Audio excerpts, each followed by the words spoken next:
US investment green card. $800,000 must have legally documented money. Exit period after 3 years. Shuda LP 6302946180.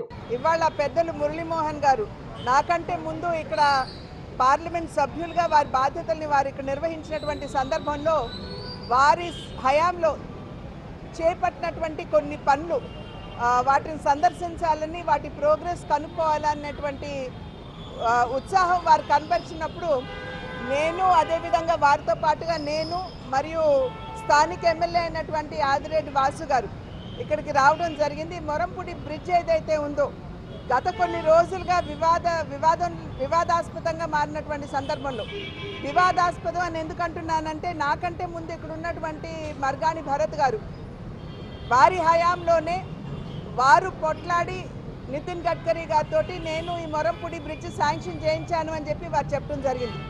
కనుక ఒక్కసారి పాత్రికేయ మిత్రులందరికీ కూడా ఇక్కడ ఏదైతే శిలాఫలకం ఉందో దాన్ని చూపించాలని, ఏదైతే ఇక్కడ అభివృద్ధి పనులు ప్రారంభమయ్యాయో అయ్యి మరి గత హయాంలోనే వారికంటే ముందే ప్రారంభమయ్యాయి అనేటువంటి అంశాలని పాత్రికేయుల మాధ్యమంగా ఇక్కడ ఉన్నటువంటి ప్రజలకు కూడా తెలియజేయాలి అనేటువంటి ఆలోచనతోటి ఈ మొరంపూడి బ్రిడ్జ్ని సందర్శించడం జరిగింది. మీరు చూసినట్లయితే ఇక్కడ 2 శిలాఫలకాలు ఉన్నాయి.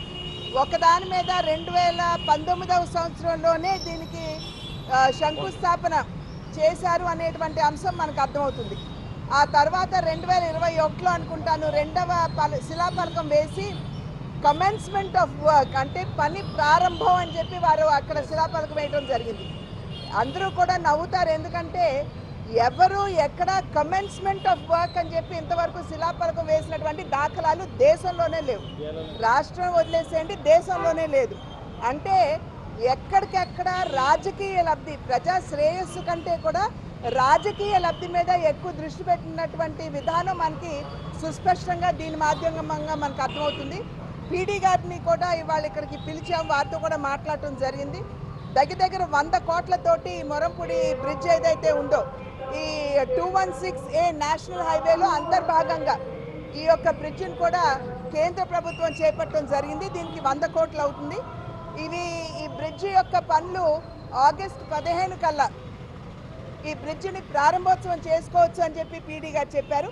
అయితే దానికి సంబంధించినటువంటి సర్వీస్ రోడ్స్ ఏవైతే ఉన్నాయో ఊరికే ఒక లేయర్ బ్లాక్ టాపింగ్ చేశారు, ఎందుకంటే ఉన్న ట్రాఫిక్ కంజెస్టెడ్ కాకూడదు, మూవ్ అవ్వాలని. రాబోయే కాలంలో ఒక నెల పాటు ట్రాఫిక్ డైవర్ట్ చేసి మిగిలిన లేయర్స్ కూడా ఈ సర్వీస్ రోడ్స్లో వేసి దీన్ని పటిష్టం చేస్తామని చెప్పి పీడీ గారు కూడా చెప్పడం జరిగింది. కనుక రేపు ఆగస్టు 15న ఈ బ్రిడ్జ్ ఓపెనింగ్, ఇంకొక నెల 15 రోజుల తర్వాత సర్వీస్ రోడ్స్ కూడా క్లియర్ అయిపోతాయి. ఇక్కడ ఉన్నటువంటి ట్రాఫిక్ సమస్యకి ఇది ఒక మంచి పరిష్కారం. ఇందు మూలంగా మనకు అర్థమయ్యేది ఒక విషయం కూడా ఏమిటంటే కేంద్ర ప్రభుత్వం సైతం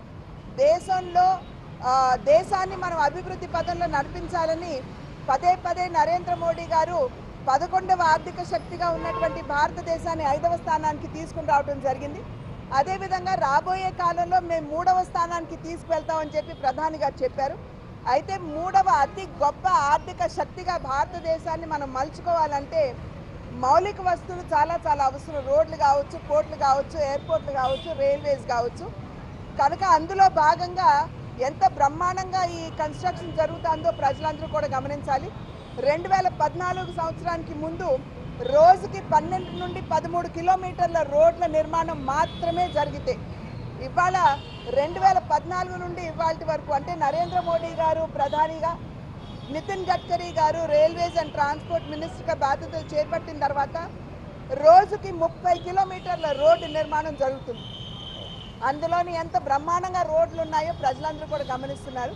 కనుక దేశ శ్రేయస్సు, ప్రజల సంక్షేమానికి ఎన్డీఏ కూటమి కేంద్రంలో కావచ్చు, రాష్ట్రంలో కావచ్చు ఎప్పుడూ కూడా పెద్దపీట వేస్తుందని చెప్పి మీ మాధ్యమంగా ప్రజలందరికీ తెలియజేస్తున్నారు. మరిన్ని వీడియోస్ కోసం ఛానల్ ని సబ్స్క్రైబ్ చేయండి, లేటెస్ట్ అప్డేట్స్ కోసం వాట్సాప్ ఛానల్ ని ఫాలో చేయండి అండ్ లింక్ డిస్క్రిప్షన్ లో ఉంది.